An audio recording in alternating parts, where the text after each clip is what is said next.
welcome to lecture 23. So, today we will start on control. So, we have gone through what might be called the usual data structures that are normally available in programming languages, and it is now the turn of control. And throughout whatever I say about control, I will not worry too much about control structure and expressions, because I think we have defined a runtime semantics, a dynamic semantics, which makes all that very clear. So, the important thing therefore in control is to actually look at some important features, some important variations maybe, and look at some pragmatics of the implementation of certain features, right. The interesting thing about control, and though interesting thing about both data and control, is that they are not very different from each other in many ways. Firstly, you can look upon for example, if you look at the von Neumann architecture, both data and control have the same representation, which is part of the fundamental of such an architecture. The stored program concept, so to speak, essentially envisages representing data and control in the same, with the same kind of representation. That is what also makes self modifying programs possible, and so on and so forth. There is also another way of looking at it. I mean, so that you can look upon that von Neumann architecture of an actual machine as one which essentially says that control is really nothing but data. I mean, all control is really data. Okay. There is an alternative view which we will look at in the lambda calculus, and what that says is really all data is just control. I mean, this you need not have a separate, so you can look upon all data as just functions. So, and that is what the lambda calculus purports to do, and it actually does it quite successfully. So, however, in our mental mindset there is a clear distinction between data and control, but the fact that these two are actually mutually interchangeable, mutually convertible, also means that it's like what Polya said once. True mathematical genius is not in finding differences between structures, but in finding similarities between widely different structures. So, and one of those things that for example led to the design of Pascal is exactly the similarity between data structures and control structures. And there is an interesting analogy that Wirth points out, which motivated the way he designed both the data structures of Pascal and the control structures, and which is an interesting analogy. Firstly, of course, you have scalar types, and scalar types correspond to the assignment. Okay, so, in the sense that they are both atomic, they form the basis for other structured types or other structured commands. Then he looks at record types and essentially says that record types which consist of enumerations of types in sequence correspond to a compound statement, maybe bracketed by a begin and an end, right. So, the fact that a record consists of, firstly, a record consists of sequential of a sequential enumeration, and secondly of a sequential enumeration of widely different, of heterogeneous data, right. So, the record being a sequential enumeration of heterogeneous data, the compound statement, which is really represented by a sequential composition, really represents the fact that you can sequentially compose heterogeneous kinds of commands. okay, and you can sequentially enumerate them, right. So, and then if you look at array types, the array types actually are a fixed number of repetitions of a homogeneous type. Each array type has a structure which is a fixed number of replications of a homogeneous type, of a single type, and a for loop iteration, if you look at that, whether it is for counting up or counting down, it does not really matter. It is really a fixed number of iterations of the same, fixed number of repetitions of the same underlying command, okay. And he goes further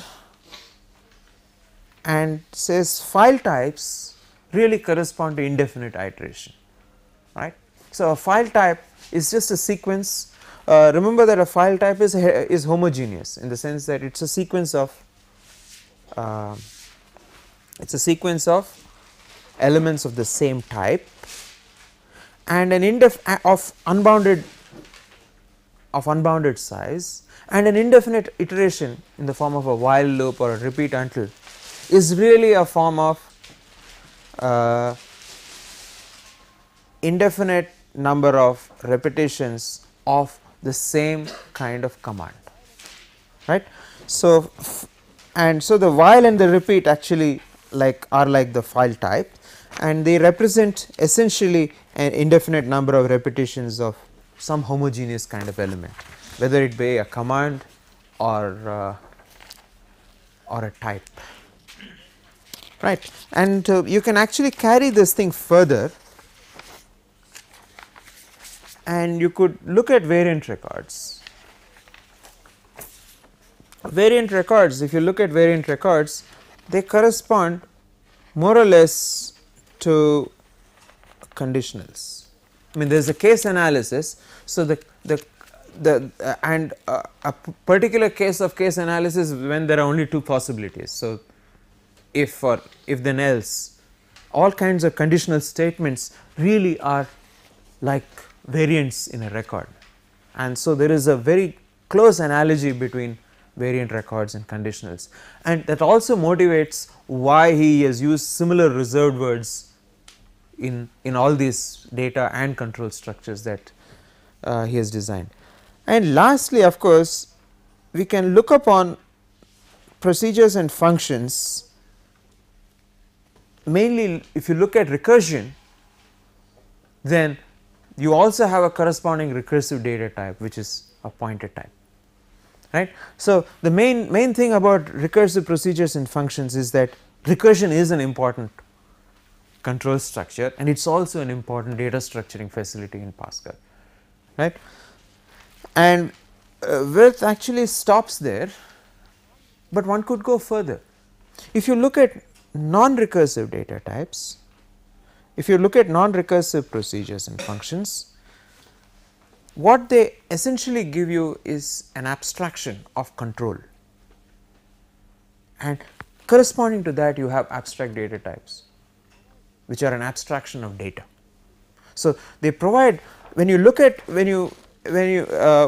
unlike previously when procedures and functions were considered to be forms of avoiding repetition of the same piece of code, or maybe parameterized forms of the same piece of code, the fundamental reason for having procedures is that they give you a level of abstraction, control abstraction, so that you do not need to look deeper into the procedure, you just need to know a specification of what the procedure does and you can use it, right. So, they provide essentially a form of control abstraction, and what we will see later is that corresponding to this control abstraction, there is also a data abstraction that is possible, which in fact in modular 2 Wirth actually implemented this analogy too. I mean, so his analogy in Pascal of course stops here, but in modular 2 it goes further into abstract data types. of course this is not his own it's not his original idea. So it's an analogy that has been pointed out sometime after the design of Pascal, and it was developed in various other languages like Clue, Alfred, Modular 2. There is a form of modules also in ML, both the Moscow ML and in standard ML, which is actually a very highly abstract entity, and so we could actually carry this analogy right up to this portion. Yeah. Explain the analogy between pointer types and recursion. Oh, how does a typical pointer type look like? I mean, what is the most important characteristic of a pointer type? You would declare PTR to be a pointer, let us say, to some data type called a node, and then you would define node to be some record which has maybe various fields, and finally maybe there is something, let us say singly linked lists, there is something called next which is of type pointer, right. So now if you look at this pointer is defined in terms of node, and node is defined in terms of pointer.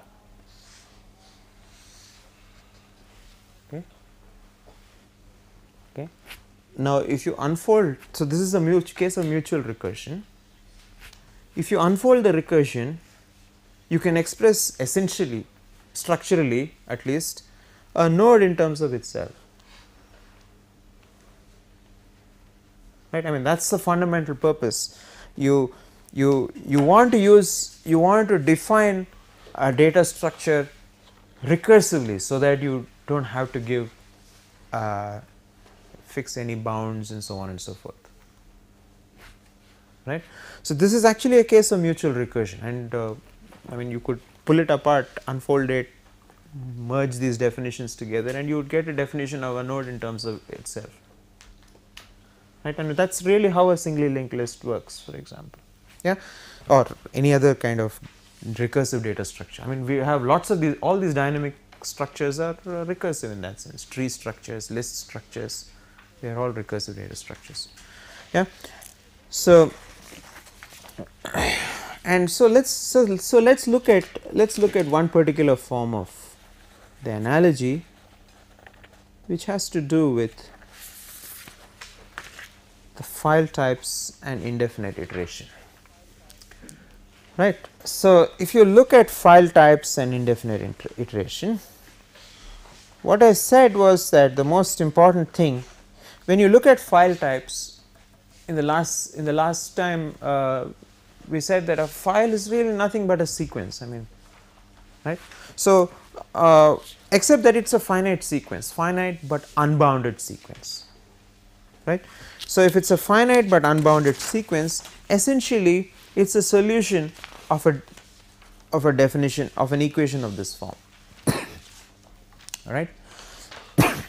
So now if you look at this equation and look at the solution, what do you find? You find an inductive,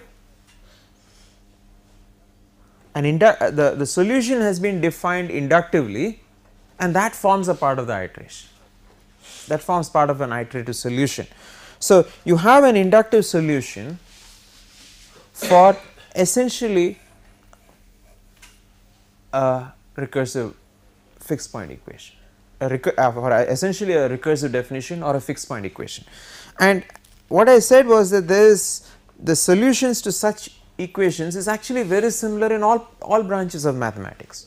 So for example, another thing is that that I showed was that in fact any grammar, the production rules of any grammar can be looked upon as, though I took a context free grammar, it is not necessarily any grammar which has a set of production rules, you can look upon those production rules as defining a set of mutually recursive definitions of the non-terminals, of which one non-terminal has to be solved, usually the start symbol, right. And you can take those definitions and go through an iterative process and obtain a solution which is a fixed point of that equation, yeah, right. And a similar method was what was adopted, for example, in the Newton-Raphson method for, or in any kind of fixed point definition, fixed point equation solving, even on real numbers and so on and so forth. So, if you look at the numerical methods for solving fixed point equations, I mean, you actually have an iterative or a recurrence. So, you actually have a recurrence which gives you a solution, which gives you closer and closer approximations to the solution, provided certain conditions are satisfied. I mean, the derivative should nowhere be 0 and things like that. So, if you follow standard convergence criteria and so on and so forth, and smoothness of functions and so on and so forth, what this gives you really is inductively or through a recurrence, it defines closer and closer approximations to the actual, to at least one of the actual roots that you might be interested in, so that in the limit you actually get that root, only in the limit, right. You can look upon this union, for example, as also computing a limit. I mean, this unions as limits. Is it clear? I mean, unions are limits? No. Okay. Take the sequence. Okay. Unions are not limits. Okay, wait. Maybe unions are limits. Look at it this way. Take the definition of a real number. If you go from rationals to reals, okay. So what are you adding now? You are adding irrational numbers also to your set. So, if you look at how can we define a real number in general, means two things. First, how can you define an irrational number in general, and how can you ensure that all the reals which are also rationals satisfy that definition. Then 2 centuries ago, Dedekind solved that problem by declaring that an irrational number is not just a number, it is actually the set of all rationals that are less than it. Okay. So, any irrational number is actually the set of all rationals. So, let us take root 2, is actually the set of all rationals such that is less than root 2. I mean, you can of course express this otherwise by writing p square plus q square less than p square by q square less than 2. Okay. So, that is not a serious problem. So, what he said was an irrational number is really a set, in the sense that if you take all the rationals less than it, then in the limit you approach that irrational number. So, the notion of a limit itself is that of a set. Okay. Now, if you take this and apply this definition, let us say, to the rationals themselves. Okay. The rationals are also real, so a similar definition should apply. So, you can take every rational to be the set of all rationals. Every rational number can be defined as being isomorphic to the set of all rationals that are less than or equal to it, so that the limit of that set is the rational itself. Okay. So, now you have a completion of the rationals into the reals. Every real number is really a set of all the rationals that are less than or equal to it. Now, it does not matter whether the real number is a rational or an irrational, it is still a set. Okay. Further, that set can be regarded also as, if you look upon a real number as being isomorphic to the set of all rationals that are less than or equal to it, Okay. I can also look upon the real number as being isomorphic to the union of all the reals which are the union of all the reals which I will write S, which are less than or equal to it. Okay. So, what is the concept of a limit? The concept of a limit is just union or least upper bounds, right. This is what you get from the mathematics that you have not understood. Okay. So, now what a similar process actually is what happens in this kind of an equation solving, right. So, these unions are really, so if you look at this, we can look at successive approximations. So, if I define dn in this case as let me define a new dn as being the union of all dn's superscript n, I am sorry, dm's superscript m such that m is less than or equal to n. Okay. Then I have a sequence of approximations to d star in this fashion. D naught is of course just going to be equal to d0, which is just going to be the empty sequence.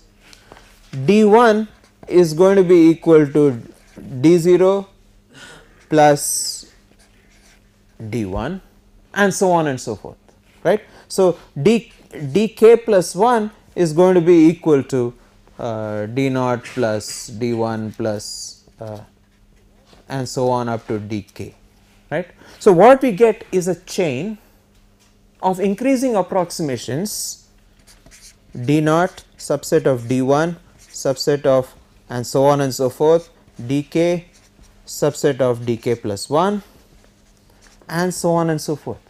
In the limit, what do you get? You get the union of all this, which is the least upper bound of this chain. So, if you take the least upper bound of this chain, you are really computing the limit of an infinite sequence, and d star is just the union of these dk's. I mean, I took a shortcut here by writing the d star to be the union of these dn's, but I could equally well regard d star as being the union of these dk's. Okay. So, d star is a limit that is reached by successive approximation, right. So, now okay. So, now what we are going to show, what we are going to have is a similar piece of reasoning for while loops, right. So, one of the things that everybody gives in an operational semantics is essentially defines the operational semantics of the while loop in terms of itself. But what they usually mean when you define the meaning of the while loop, in fact, if you look at our operational semantics in terms of those two rules, it essentially says nothing more than this, right. So, essentially what you are saying is the solution to the, what does this, if you ask the question what does this while loop do, then what you are asking is a solution for this equation, which is a fixed point equation. I mean, you are looking for a fixed point of this equation, and what we would like to do is to define the notion of successive approximations to obtain a solution to this fixed point equation, right. And just as in the case of finite sequences, I can define the successive approximations like this.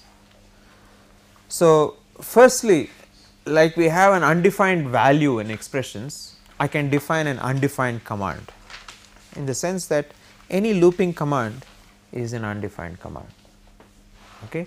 So, the notion of approximation that I am going to have is going to be relative to this notion of undefinedness. Okay. So, now what do I do? As in the case of sequences, as in the case of Newton-Raphson, as in the case of I do not know context free grammars, whatever, we define a solution to the fixed point equation in terms of successive iterations, in terms of a recurrence, and here is a recurrence. So, let me define WH naught to be this looping construct, and WHK plus 1 is defined in terms of WHK. So, it is no longer recursion, but it is inductive. So, I mean this is like a recurrence, right.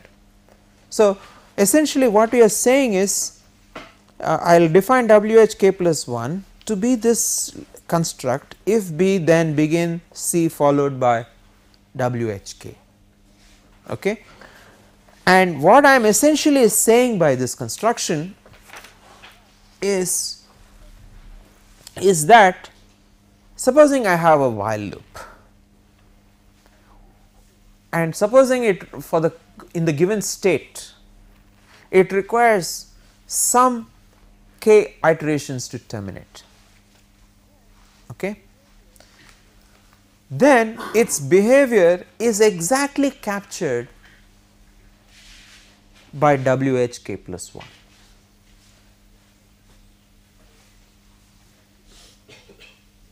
Okay. If it requires k iterations before it terminates, then WHK plus 1 is also equivalent to doing k iterations of that same while loop. Yeah. So, what my construction of WHK and WHK plus 1 and so on really depends upon the two components of this while loop, the same Boolean expression and the same command which forms the body of the while loop. So, if you look at it this way, then WHK plus 1 just represents the same behavior as the while loop for all states from which you require to do at most k iterations in order to terminate and get an answer. The moment the number of iterations becomes is k plus 1 or more, then this WHK plus 1 goes into an infinite loop because it will hit this omega here. I mean note that this is inductive, right. So, which means after k iterations, if the Boolean is checked out to be true, then it will do one iteration, it will execute this body and then go into omega, which means it will never come out of the loop. So, the main difference between the actual while loop and this WHK plus 1 is that whereas that actual while loop might actually might terminate sometime after k plus some iterations, this WHK plus 1 will never terminate. Yeah. So, WHK plus 1 is, so the sequence WH naught, WH1, WH2 and so on and so forth is an increasing sequence of approximations to the actual while loop, right, in the sense that WH naught will never terminate, WH1 will do all the computations of the original while loop which require no iterations. WHK will do all the computations of the while loop which require less than k iterations, but no more, and each of these therefore is an approximation along the definedness, along a definedness ordering, okay. And in the limit, now this definedness ordering, it's well, it looks a little too square maybe, but it's quite similar to this, it's quite similar to this sequence. This is of course well rounded, but what I mean is, so it is actually a sequence of approximations, an infinite chain of, so you can define the while loop iteratively as an infinite chain of approximations that come closer and closer to the behavior of the original while. And this limit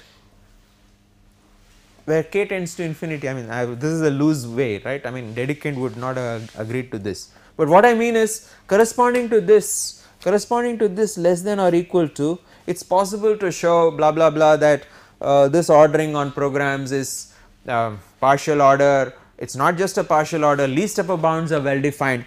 So there is an operation, there is both a binary and least upper bounds of course are commutative and associative. So there is an operation of finding least upper bounds which looks like a squarish form of the big union, big set union, and that least upper bounds always exist. Once those least upper bounds always exist, what you have is that the limit is defined as that least upper bound, very much like the limit of an increasing chain of sets is defined as a union of those sets, right. So this while loop, and of course for details you will have to do a course on semantics of programming languages, but this while loop is really expressed as in a form very similar to the Newton-Raphson method of computation, and it is exactly the same kind of thing. You have a fixed point equation, you define recurrences. You define a recurrence in such a way that you get closer and closer approximants to the solution. The limit of these closer and closer approximants is the solution to your fixed point equation, as simple as that. Unifies the whole of mathematics, computer science and logic. Yeah. So how do you say that least upper bound exists? We can prove that. If you really want me to go into all that, that's a full course in itself, or half a course in itself, the way at the speed at which I go. Yeah. So so let's not get into that. Let's leave something for you to look forward to in your future, and it's enough to know that there are similarities, Poilievre-style similarities between programs and other branches of mathematics. Yeah. And finally, after all that desperately interesting stuff about fixed points and all that, we come to the pragmatics of while loops, and we find that it is really too simple for words. Yeah. So essentially what you do is you implement that fixed point equation, you replace the left hand side by the right hand side. So if you are replacing the left hand side by the right hand side, then what you do is you implement it as an if then with the while loop again in between, and the boring thing about basic architecture is that loops are just jump statements, I mean at some point. So you sort of evaluate the code to evaluate the Boolean expression. This is the code to evaluate, let us say there is a block of code to evaluate the Boolean expression, and of course the result is stored somewhere in a condition code or in a register or some such thing, and you look at that register, and you if it's 0 then you get out of the loop, if it is non-zero then you execute the code corresponding to the body of the while loop, and after having executed it you jump back to the beginning of the loop, right. So that's really what so that is the analogy between data structures and control structures, and the while loop is is very close to recursion, but it is easily the most interesting control structure, or variations of the while loop are easily the most interesting control structure, and you can see the similarity between that and the data structuring mechanism of sequences. If you look further at our approximations, actually what you see is also that Wirth's analogies get carried. For example, if you this approximation uses the sequential composition, whose analogy in the case of sequences was the record, which is a tuple formation, right. So if you look at the corresponding solution for sequences, you have Wirth's analogy exactly being carried through, right.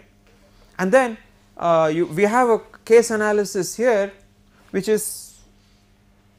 corresponds to variant records, which really correspond to a summation, disjoint unions. And so Witts analogy carries exactly from data structures to control structures. So even right up to the solution of these equations. Yeah. So I won't go too much into other control structures, except that there are lots. I mean, you can do a similar analysis of the repeat until statement, and you can do analysis of the for statement and so on and so forth. But we have defined, I mean, both of us, some of you have defined the semantics of the for statement and other forms along the line. So there is no problem really with talking about the pragmatics of these control structures. So what I would like to do now is quickly go through the alternation.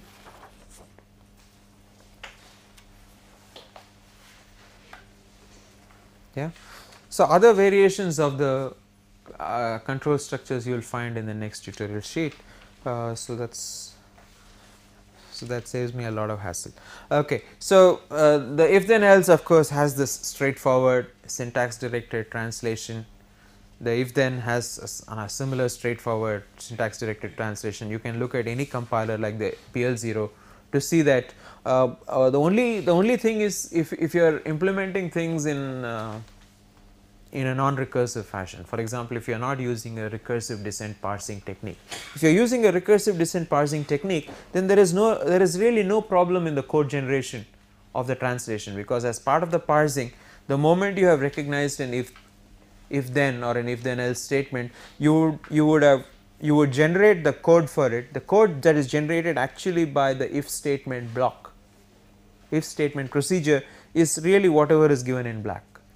The code that is generated by procedures which are called from the if, because after all the whole parsing technique is mutually recursive and so on and so forth. So when you see a Boolean condition, when you see an if, then you transfer control to the Boolean condition recognizer, and that also generates the code for evaluating Boolean expressions and so on and so forth. And then since it is recursive, you return back to the if statement, and then you generate this code, this instruction, and then you have to call command again to generate the code for the body of the if then, and then of course you return again. So you can actually get back to it. If you are doing your parsing by methods other than recursive descent, recursive descent is a simple parsing technique but it requires recursion to be available in the programming language,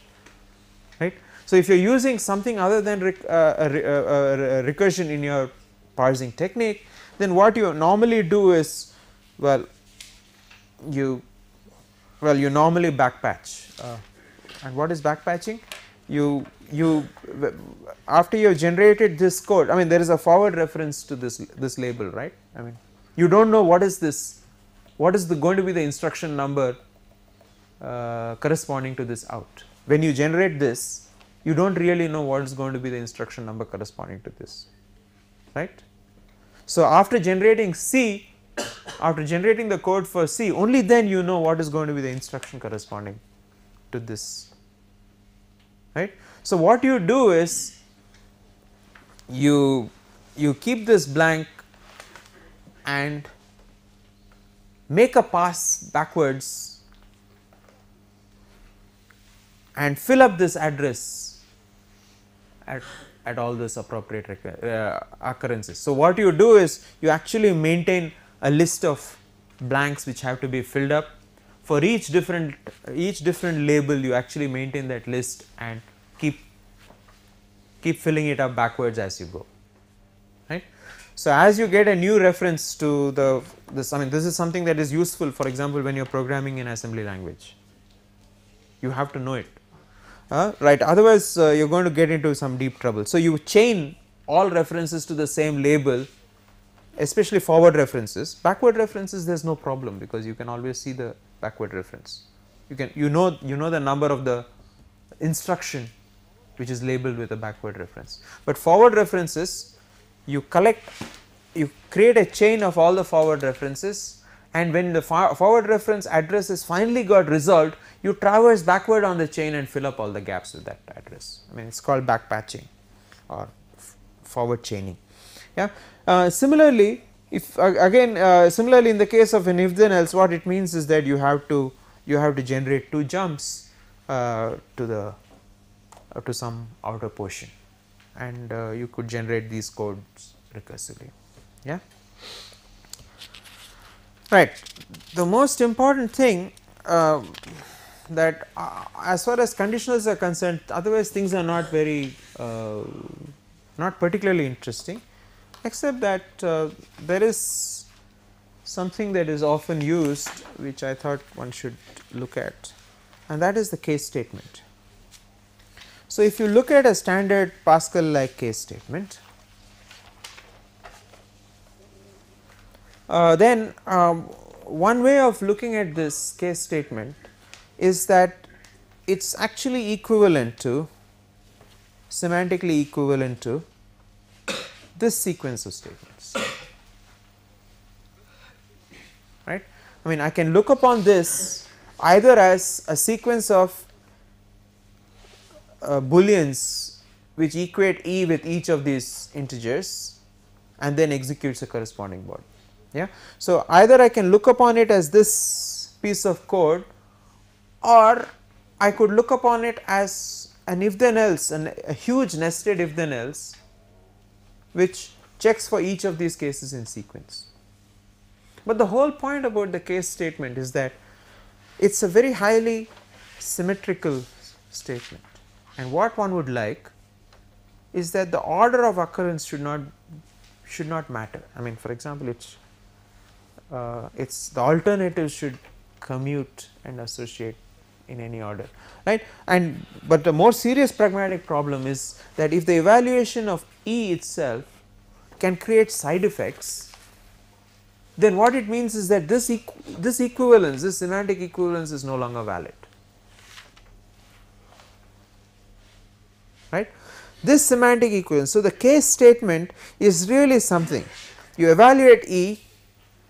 So, if you look at the semantics of the case statement, which I actually wanted to be an exercise in semantics for you, but essentially the semantics of the case statement is that if E goes in, okay, let's be a little more rigorous about it.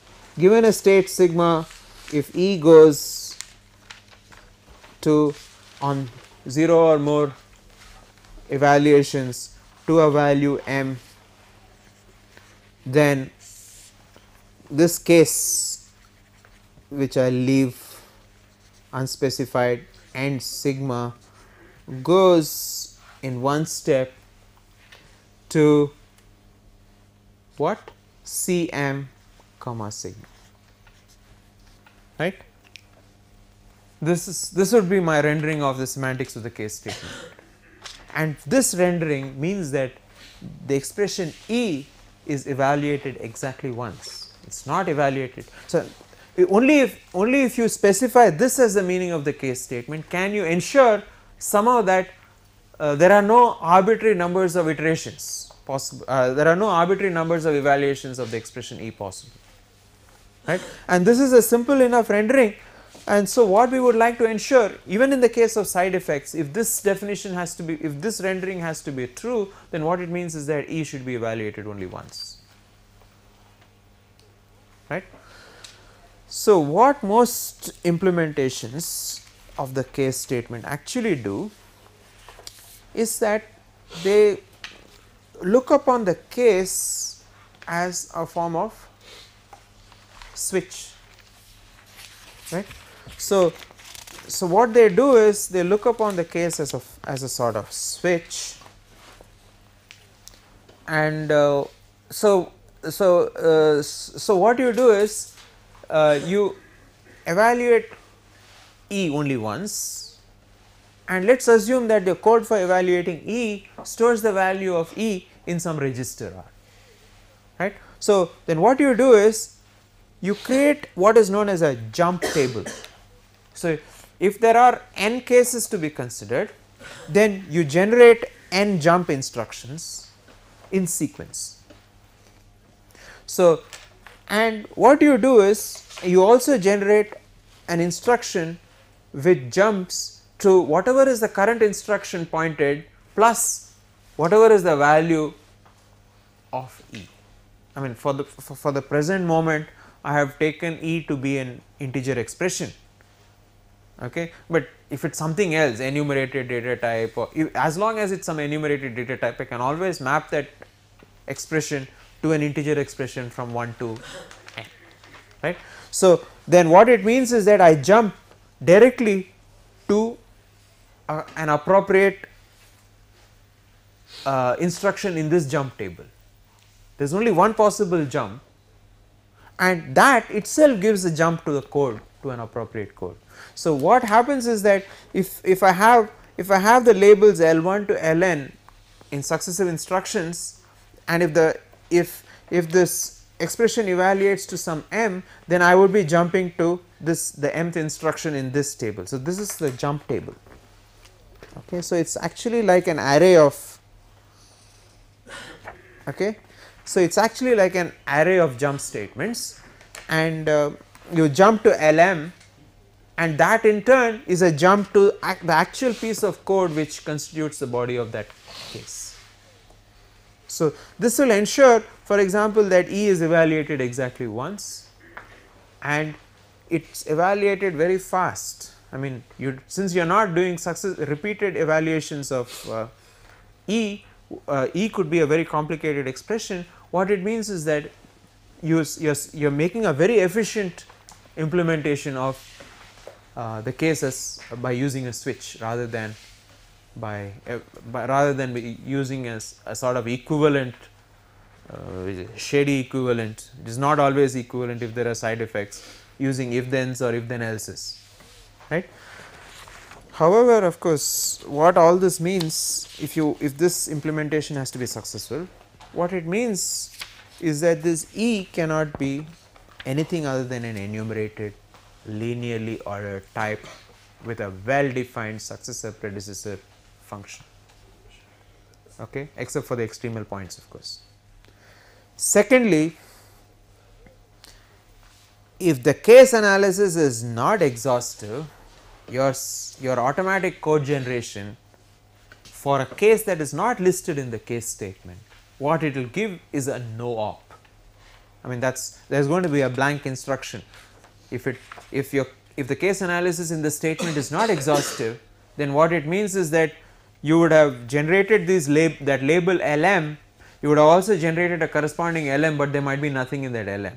So, what actually is going to happen is quite unpredictable, which is also the reason why, which is also one reason why the case analysis should be exhaustive, and the ISO standard Pascal actually specifies that it should be exhaustive, right.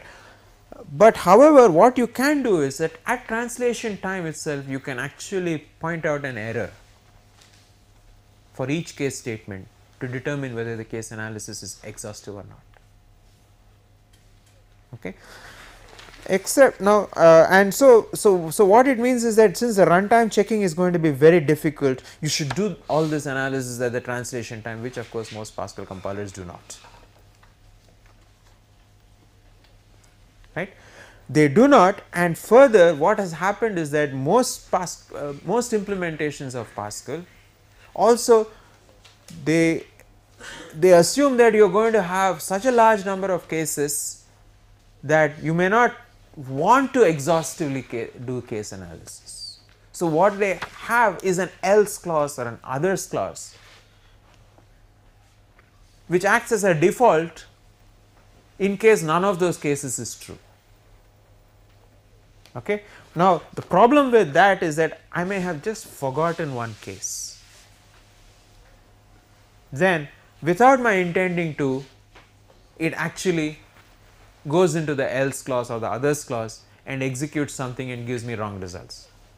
Whereas, if you did a translation time check, if the compiler actually did a translation time check and found found the case analysis to be non-exhaustive, then what it could do is it could point out a compile time error, which will solve the problems. If it is a matter of repeating code, that is not a problem, because for example, Pascal allows you to give lots of cases as lots of case labels for the same block of statements, right. So, it is not a matter of repeating code, but the fact that you might have forgotten a case is more important and should be pointed out, and especially since it's runtime since it's compile time checkable, there is absolutely no reason why you should have an else clause or an others clause.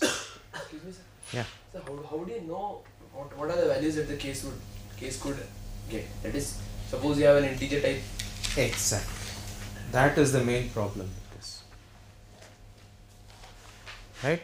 It should be some enumerated type, but if it is some enumerated type like just integer, I mean, which can range from minus maxint to plus maxint, and if this is going to be how your case analysis is going to proceed, then just think of it, you are going to have 2 times maxint number of jump statements, which is a phenomenal explosion in the code, in the code length, in the code that is generated.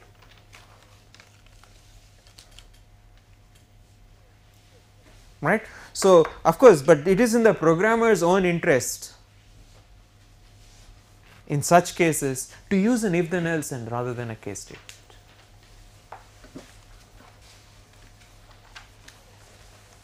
If you have a very large number of cases in your enumerated data type, but there are similarities, there are going to be a very small number of actually distinct cases, then you're better off using an a nested if then else than a case statement.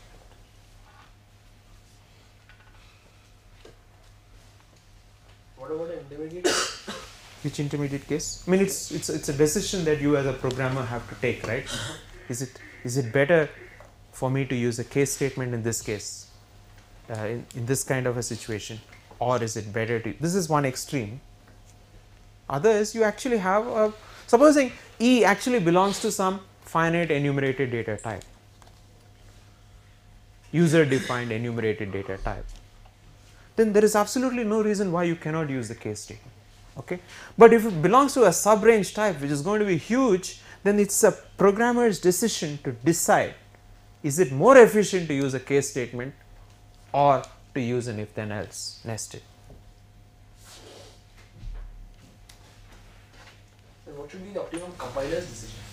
The compiler's decision, no, it's not going to take a decision. In fact, one of the aims of introducing a case statement in most languages, the case statement is very much like the computed goto in Fortran, which maybe your parents would know about. Okay, and it's not a decision that is going to be taken by the compiler. It is the case as a switch is meant to provide an efficient switching mechanism. Okay. So, all implementations of the case, unless extremely foolish, are going to provide it as a switch mechanism, because implicitly there is an assumption in the semantics that the expression E is evaluated only once. Okay. Now, the compiler is not going to take any decisions. If it is a case, it is going to implement it as a switch. That is what any compiler writer would ensure. The decision is a programmer's decision. Do you want this inefficient case like this, or would you rather use an if then else, knowing fully well how the case and the if then else are implemented, or knowing fully well what the semantics of the case and the if then else are? It is the programmer's decision and not the compiler writer's decision. So we can have the expression evaluated once and then implement the case as an if then else. Well, that is also a possibility, but the case as a switch actually is what is the most common implementation of the case statement, because you really want to look upon it as a multi-way tree of n cases. So, you do not want to worry about if then else's, right. I mean, you would like to be faithful to the syntactical structure of the statement itself. So, the point is, any programmer who writes code like this is just foolish and probably deserves what he gets. Yeah. See, that's the whole point. So, it is a programmer's decision, and it's interesting to know that, and this decision of a lot of compilers to provide this extra feature of an others clause is actually completely misplaced, because it can only create more errors due to forgetfulness, carelessness, than it can solve problems, right. Okay, so the standard Pascal does not allow for such a thing, though most other versions of implementations of Pascal that I have seen actually allow for an others clause, for a default clause in case that when the case analysis is not exhaustive.